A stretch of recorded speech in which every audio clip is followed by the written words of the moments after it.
Kakang Kasar Besari. Ojo kleru ing pano.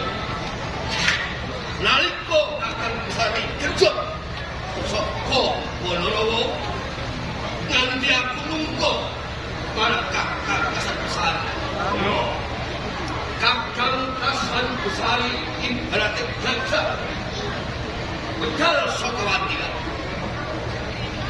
Sing bisa nyekel kudu sratine, pongko sratine. Oi!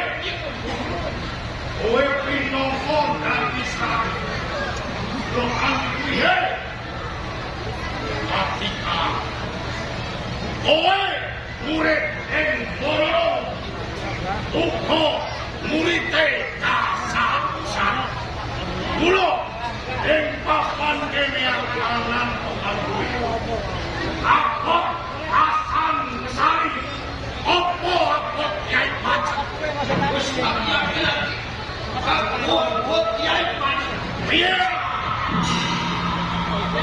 Singan kowe ora kowe apa Kyai Pacar pedhot. Kucing. Aku bisa dadi sing satu. Sakjane aku timbang ilmu ana Wanarawa. Aku dadi tanpa kula aku belok Ngono. belok Kakang Kasar Besari. Kowe sapelo karo aku kuwi.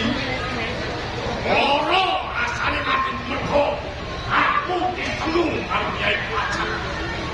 Durung marem rasane aku lamun to aku durung bisa mateni Kyai Pacar.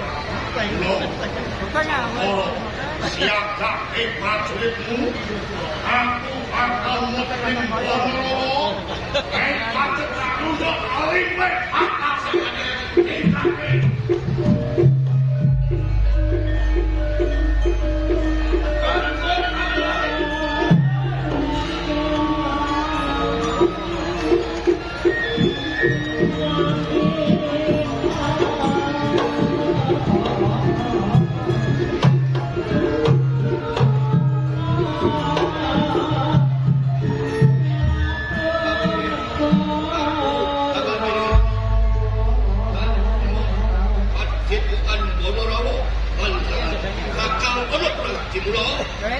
Baris saling prajurit siaga.